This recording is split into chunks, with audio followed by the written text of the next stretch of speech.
Manner of performing the partial ablution, wudu. Performing wudu, and purification for that matter, is one of the best and most exalted deeds with which Allah forgives one's sins. As the Prophet said, when a Muslim servant of Allah washes his face in the course of performing wudu, every sin he has committed with his eyes is washed away from his face along with the water.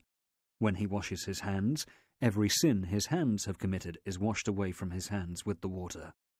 When he washes his feet, every sin towards which his feet have walked is washed away with water, with the result that he comes out cleansed of all sins. Sahih Muslim 244. How to perform wudu and remove the minor ritual impurity. If a Muslim wants to perform wudu, he intends to do so for the purpose of offering the prayer, but without making a verbal declaration, for the intention is a condition for all acts in Islam. The Prophet said, "Actions are but by intentions." Sahih al-Bukhari 1, Sahih Muslim 1907. Then he starts the ablution, washing each part in a continuous manner without long intervals and in the following sequence. He says, Bismillah, in the name of Allah. He washes his hands up to the wrists 3 times. It is recommended to do so 3 times. He rinses out his mouth thoroughly by moving water around in the mouth and then spitting it out. He uses his right hand to take in water. It is obligatory to rinse out the mouth once, but it is recommended to do so 3 times. He cleans his nose by sniffing water into the nostrils and ejecting it out. It is recommended to snuff up water deeply without causing any harm to himself. It is obligatory to clean the nose once, but it is recommended to do so 3 times.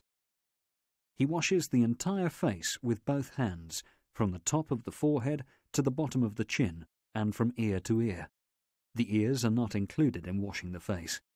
It is obligatory to wash the face once, but it is recommended to wash it 3 times.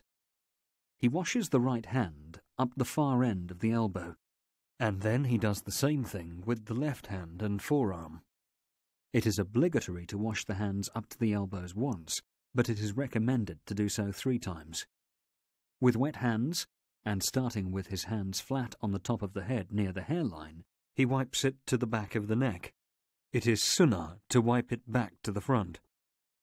This should be done only once, unlike the case with other parts. With wet fingers, he wipes the inner sides of the ears with the forefingers and their outer sides with the thumbs. This is also done once.